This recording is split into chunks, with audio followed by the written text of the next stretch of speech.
Welcome to 719 News. Here we are again. I'm Brinley Williamson. And I'm Elizabeth Silva. And this is the last episode of 719 Newscast for this year.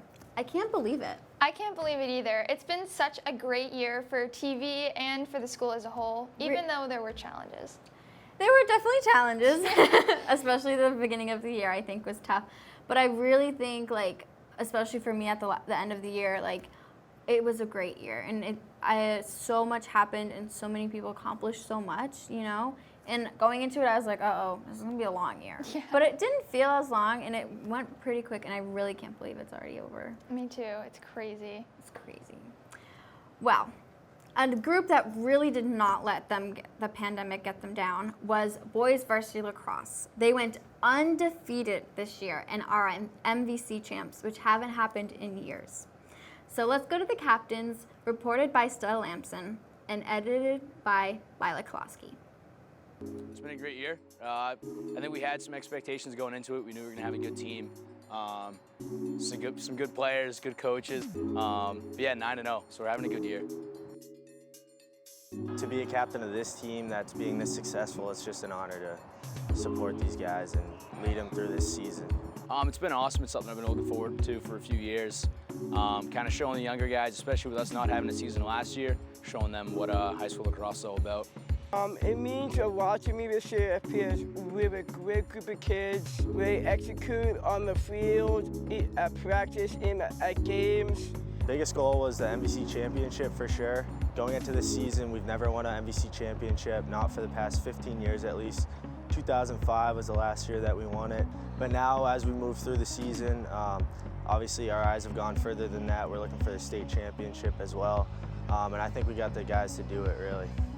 I think we achieved our goals, but we're not finished yet.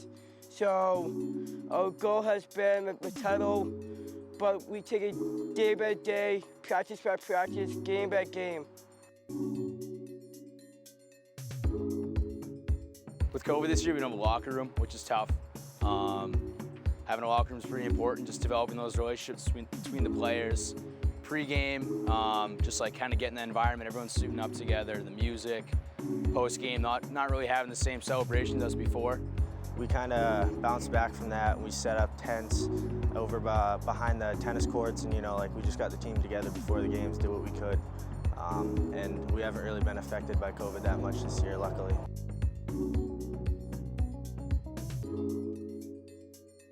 Shout out to Bob Lower. He's been a big part of this team. He's been coaching us guys since we were little kids. And then some players in the team, Patty Balls is having a great year, Davey Nuts. The guys are having good years. I'd like to give a shout out to Coach Wright, getting the team together, and he really noticed our class as a guy who can lead us, and he focused on this year as a year that we could really do something with ourselves. Fish off, that's maybe David Gadden played one of his best games of the year with 5 goals. Patrick Cassidy, our goalkeeper. I can't believe how tremendous they are this year. So I'm very excited and can't wait to be champions. Make sure to watch the 719 Sports Spring Wrap-Up being released on Monday, June 14th. The boys lacrosse team was able to have such a great season and played at such a high level because their captains are both role models and amazing leaders. It's so important to be a leader in your community, and in high school you can start learning how. This year on April 7th, the CHS Student Council held the first ever leadership conference for all students here. The conference was such a great success. Here's more on it with Amelia Normington. The leadership conference was really a way for us to create a community for the rising leaders at the high school to learn about what it means to be a leader. The purpose was to teach them the different aspects of leadership so they can learn to stand out and become better leaders. At the very beginning of getting admin approval, we started a big teacher committee. We had a lot of teachers on board helping us with contacts, with who we should reach out to, with just overall how we set up things. We had a lot of tech meetings. Especially with the conference being virtual, we had meetings with a lot of different people. We had technology meetings trying to figure out how the whole thing was going to run on on Zoom, or we had the live streams too for the keynote speakers and the exit. During the leadership conference, our president and vice president, Elizabeth and Sia, and our advisors, Mr. Berlin and Mrs. Gilbert, were all together in the Learning Commons, and they basically were on all the Google Meets, making sure everything was running smoothly.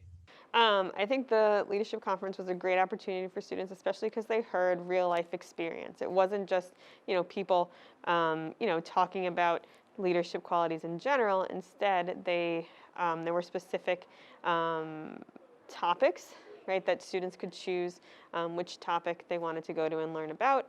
All the panels that we had, I think they're all aspects that as a leader and in life that you need. Leading this club itself was leadership, I think, and I learned a lot about leadership creating this leadership conference. I learned about communication, which ironically is one of the panels that we had, like how to communicate with people, how to get people to do things. I learned a lot about teamwork. It was overall a great experience, and the event could not have been possible without all the help we received. All student driven. It came from their idea. It came through their hard work, and it was a tremendous success. And we're looking forward to hopefully doing it again.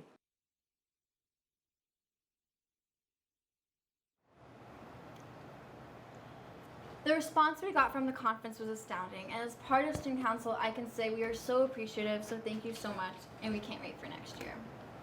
So now putting my TV cap pack on, let's switch to our next pack. This year, we highlighted an article from every issue for The Voice, which is a school newspaper, from the importance of shopping local with Lily Daigle to the minimum wage debate with Sarah Perkins. Now, we have leaders of the club talking about what it takes to put an entire issue together. Segment produced and edited by Stella Lampson.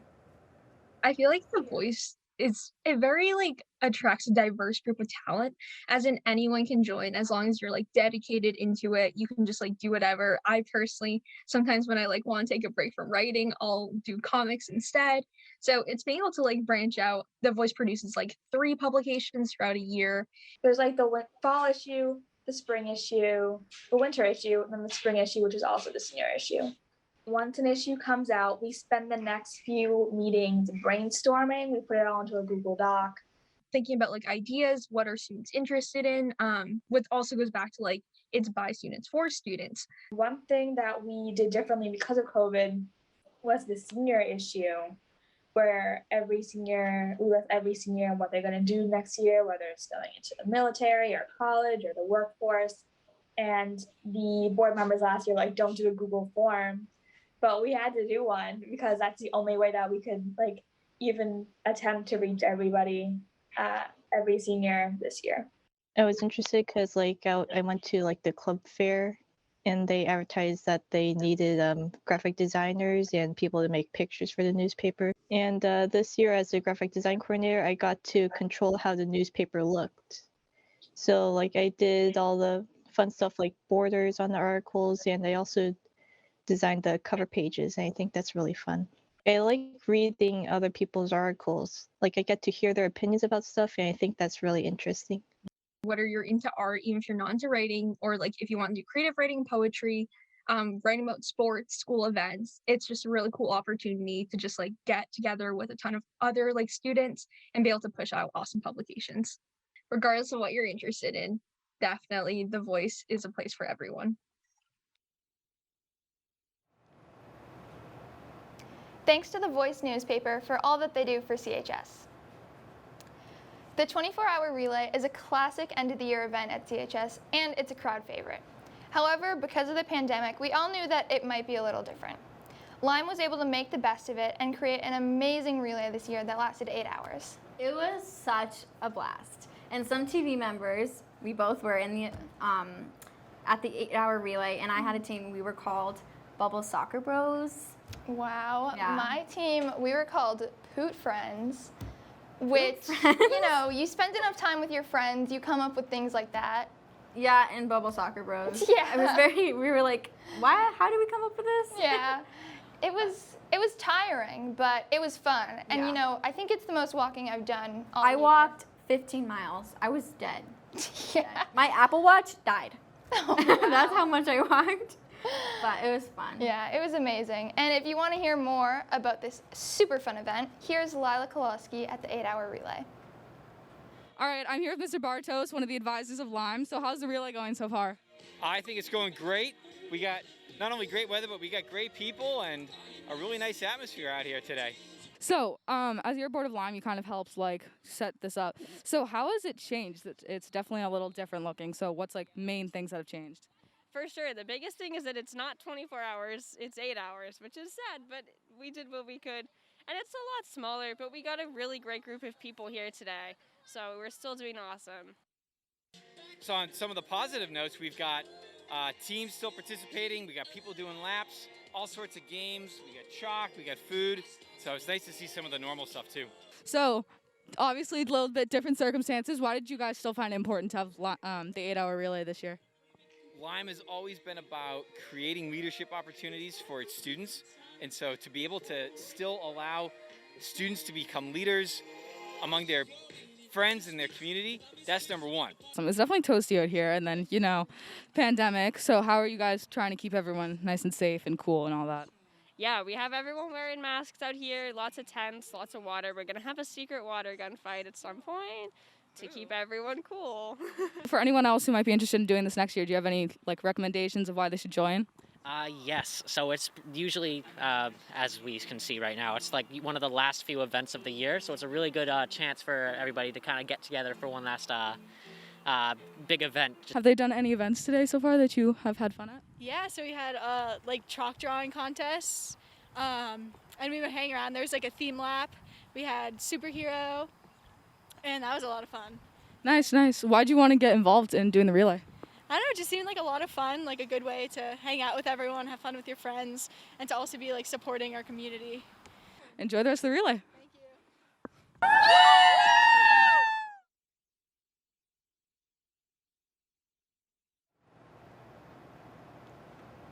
Thanks, Lila. Edited by Brinley Williamson.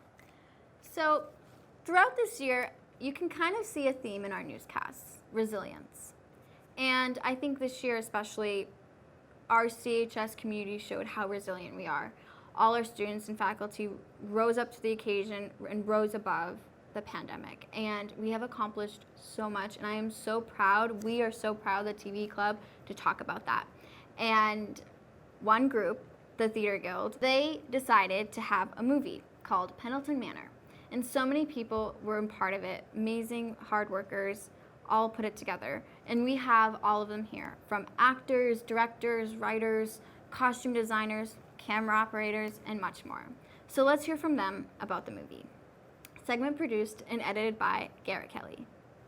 For anybody who doesn't know, the mystery at Pendleton Manor, the basic story is all of these family members have been called to inherit one of their family members' money. Me and Mrs. Cochran had a big brainstorming session, and we're thinking, what if we do that on Zoom? And then it was like, what if we actually film it because we can manipulate the shots? And it sort of just, it grew and grew and grew up until a feature film type of thing. But I never really had made a film. Stage is different. So the challenge is getting the shots and thinking of it in pictures as opposed to dialogue. So it's a constant creative collaboration of new ideas. And so the director may have a vision, but the vision may change too. You're filming based on location. So I could be filming the library. It starts in the library and it ends in the library, but there's no scenes in between. We're filming the first and the last scene before we film anything else. So it is much more fast-paced and time-sensitive. Scheduling is a big one. Just trying to figure out how to match 20 different people's schedules with places that we don't own. When we started figuring out how to actually plan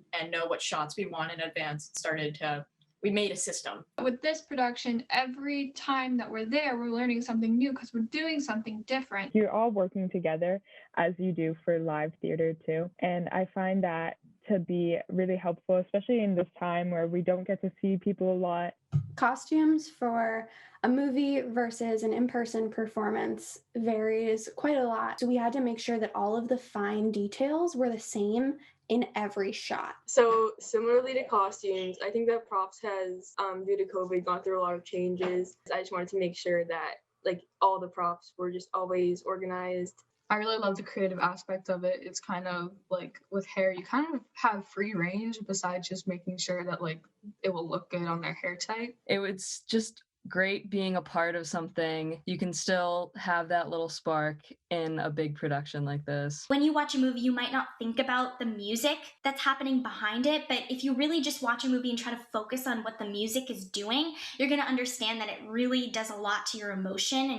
Basically, the film is being edited as the filming goes on. Every time we finish filming, we try to work some more on the editing. It's like putting together a puzzle and trying to see which shots can work best in order to tell the story. I wanted to get involved with the movie this year because I was so proud, really, of the way that the Theater Guild has kind of been handling the whole pandemic and all of these new rules. I would just echo that it's definitely a super unique experience and not one that you would get in a typical year. So it's just kind of a fun thing to try out.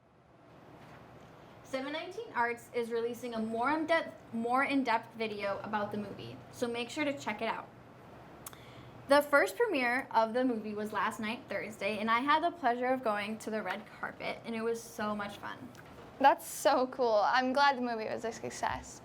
Yeah, and it was just amazing seeing all the people come together. Like, you know, just watching our video, there's just some of the people in there, and you see how big the Theater Guild is and how many people were in this movie and were able to do it. And it was so fun to see everybody, you know, and it felt like a semi-normal Yeah. kind of thing. Yeah, it's super impressive. I think this year, like, we didn't know if we were gonna have a ton of opportunities, but it was so full of events and tons of fun. Exactly, and it was such a success, and, you know, we can do it, and I think it showed that we can do it, we can get through a pandemic, you know, and I think CHSTv did. And we all wanted to say thank you to everyone who supports CHSTv in all our endeavors. Thank you to our amazing club advisor, Tom Peterson, and our assistant club advisor, Diane Schertz-Daimel. You guys are the foundation of our club. Thank you to our amazing, so hardworking 719 News team who give 110% 24/7. And thank you to everyone that's watching this newscast and has been watching the last one and the one before that. You guys support us so much, and you're really the reason that we do it. So, we all hope you guys have a great summer. And see you back at the news desk.